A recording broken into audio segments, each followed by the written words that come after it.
छोड़ दो जल्दी जल्दी।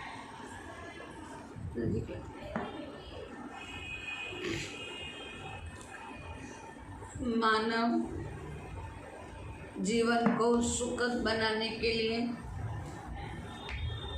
3 बातों की जरूरत रहती है, 3 चीजों की जरूरत रहती है। पहला जो है प्रेम, दूसरा मुस्कान और तीसरी क्षमा। जीवन के अंदर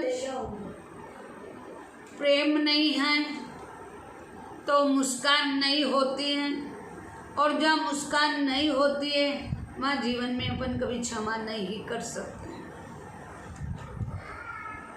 प्रेम वह चीजें हर व्यक्ति को पास में लाती है, और क्रोध वह चीजें सबको दूर करती है। प्रेम से मुस्कान आती है और क्रोध से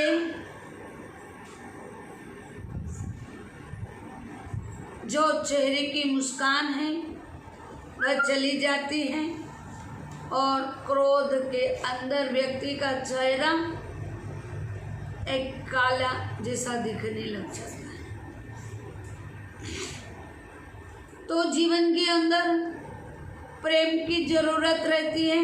जहाँ प्रेम है वहाँ मुस्कान है, जहाँ क्रोध है वहाँ नुकसान है।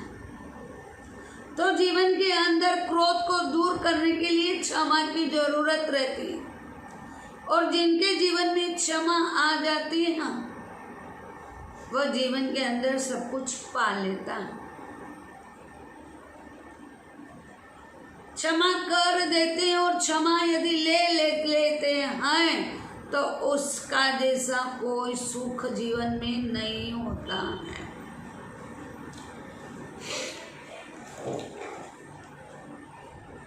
ज्ञानी कहते हैं कि चाहे जीवन में कितनी तप दान पुण्य कर लेते हैं, किंतु दान पुण्य करने के बाद में यदि क्रोध आ जाता है तो उस क्रोध के कारण जो की हुई तपस्या, की हुई पूजा सब एक क्षण के अंदर बर्बाद हो जाती है। और अपन को बर्बाद करना नहीं, और जिसको बर्बाद नहीं करना है उसको क्षमा की आराधना और साधना करना पड़ता है। ज्ञानी कहते हैं ये पर्व प्रदूषण चल रहे हैं, और इस पर्व प्रदूषण के अंदर आप 1 रुपए का दान नहीं करोगे तो चलेगा, आप तप नहीं करोगे तो चलेगा, आप जप नहीं करोगे तो चलेगा, पर आप क्षमा नहीं करोगे तो नहीं चलेगा। यानी कहते हैं कि जो तप और त्याग नहीं करते हैं तो भी उनको जिन शासन में जगह मिलती है, और जो व्यक्ति क्षमा नहीं करता है उसको जिन शासन से भी बाहर कर दिया जाता है। क्रोध वाला व्यक्ति जीवन में सब कुछ खो देता है, और जो क्षमा करते हैं और क्षमा जब ले लेते हैं जीवन के अंदर, तो परमात्मा कहते हैं मेरे से और कोई बड़ी पूजा नहीं है। यदि बड़ी पूजा करना, परमात्मा के निकटतम जाना है, परमात्मा के पास जाना है, तो आपको क्षमा धर्म की आराधना अपने को करना पड़ेगा। 2 दिन के बाद में संवत्सरी आ रही, और उस संवत्सरी के अंदर अपन को आराधना और साधना क्षमा की करना है। आज से अपन को याद करना है कि 12 महीने के अंदर मैंने किसके साथ में क्रोध किया है, किसके साथ में द्वेष किया है, किसके साथ में झगड़ा किया है, पहले उनसे मुझे माफ़ी मांगना है। और अपन माफ़ी किनसे मांगते हैं? जो अपने निकटतम होते हैं, उनसे मिच्छामि दुक्कडम की एक फॉर्मेलिटी निभा लेते हैं। किंतु इस संवत्सरी के अंदर अपने को फॉर्मेलिटी निभाना नहीं है, और दिल से क्षमा मांगना है। यदि दिल से व्यक्ति क्षमा मांग लेता है तो अपने को मारने वाले के प्रति भी अपने को क्षमा के भाव रहते हैं। ईरान के अंदर 2014 के अंदर ईरान में एक घटना बनी। अब्दुल नाम का एक व्यक्ति था और उसको सड़क पर चलते हुए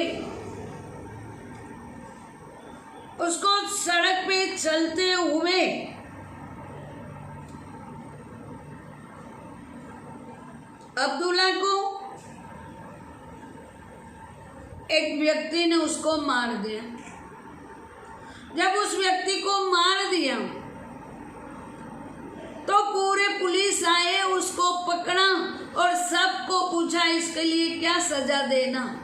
सब व्यक्ति ने एक ही बात बोली, इसको मृत्यु का दंड दे, इसको फांसी के ऊपर चढ़ा दो, इसके अलावा और कुछ नहीं करना है, क्योंकि इसने अब्दुल्ला को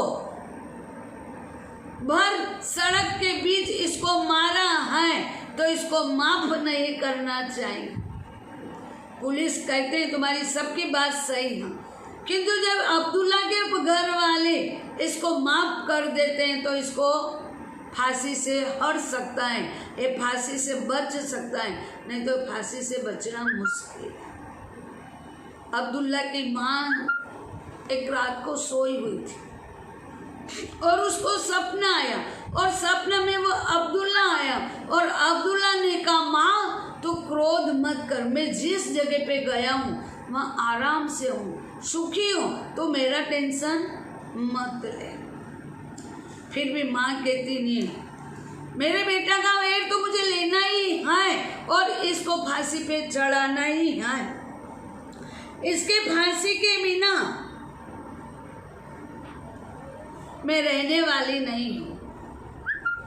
अब फांसी का दिन आ गया और ईरान के अंदर भी सड़क के अंदर फांसी दी देते हैं और वहाँ फांसी देने का एक नियम है कि जिस व्यक्ति की उसके साथ में वैर विरुद्ध है, जिसके साथ में उसने दुश्मनी करी है, उसकी माँ ही या उसके परिवार ही उसको मारते हैं।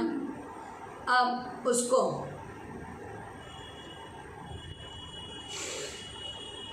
वर्तुला को फांसी का समय आ गया, बीच सड़क में फांसी का फंदा बांधा है, उसके मुंह पे काला कपड़ा ढक दिया है, उसको कुर्सी पे चढ़ा दिया है और उसके अब्दुल्ला की माँ को बुलाया गया, आप और ये कुर्सी को हटा और इसको फांसी दे दो।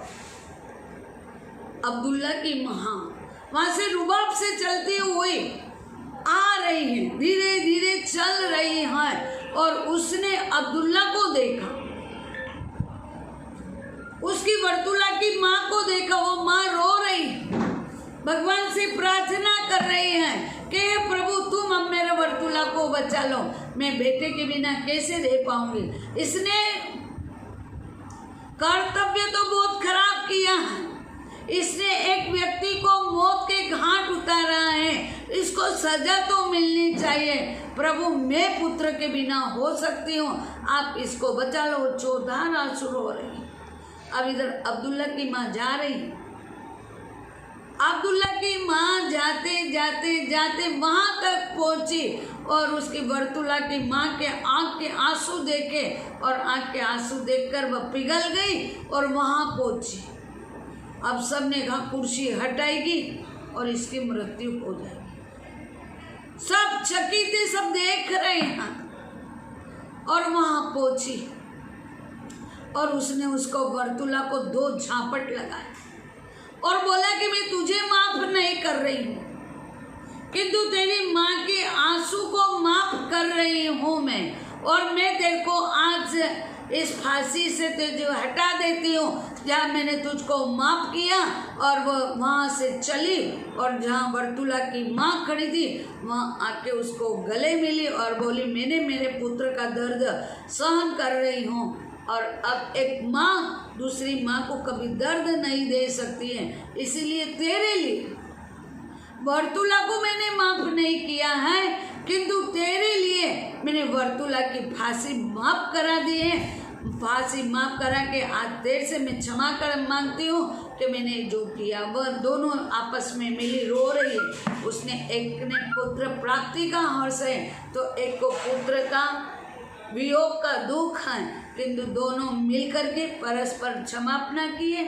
तो जैसे दूसरे धर्म के अंदर भी यदि क्षमा सबसे बेस्ट चीज है, तो अपने जीन शासन के अंदर तो क्षमा वीरस्य भूषणम का चल रहा है। अपन को तो परमात्मा महावीर के गए, क्षमा वीरस्य भूषणम, जो क्षमा करता है वही वीर है, और जो क्षमा नहीं करता है वो कभी वीर नहीं बन सकता है, वो कभी जिन शासन को प्राप्त नहीं कर सकता है। तो यह संवत्सरी पर्व आ रहा है, और इस संवत्सरी पर्व के अंदर अपन को परस्पर क्षमापना करना है, दिल से करना है, फॉर्मेलिटी निभाना नहीं है।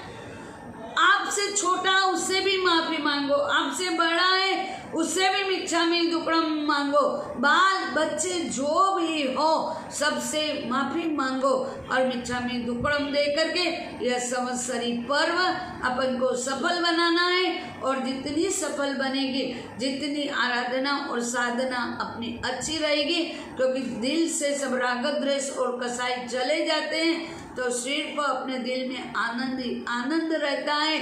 और उस आनंद को प्राप्त करने के लिए जहाँ आनंद आएगी वहाँ जीवन के अंदर मुस्कुराहट आएगी, और वो मुस्कुराहट लाने वाला जो तत्व है वो क्षमा का है। और जो व्यक्ति आप क्षमा कर देते हो, क्षमा मांग लेते हो, मांगने वाला भी कभी छोटा नहीं होता है और देने वाला भी कभी छोटा नहीं होता है। उनको तो जिन शासन के अंदर एक जगह मिलती है, उस जगह को प्राप्त करने के लिए ये आने वाली संवत्सरी जो है 22 तारीख के दिन जो संवत्सरी पर्व है, उस दिन अपन को आज से अपन को याद करना है मैंने किसके साथ में क्या किया, 12 महीने तक मैंने क्या क्या गलती की है। उन गलतियों की मिच्छामी दुक्कड़म करके जैन शासन के अंदर प्रवेश करना, यही कामना है और यही आशीर्वाद है। और हमारी तरफ से भी यदि किसी को भी तकलीफ पहुंची हो या किसको दुख पहुंचा हो हमारे द्वारा, उनको भी हम मिच्छामी दुक्कड़म मांगते हैं। और मिच्छामी दुक्कड़म, मिच्छामी दुक्कड़म, मिच्छामी दुक्कड़म।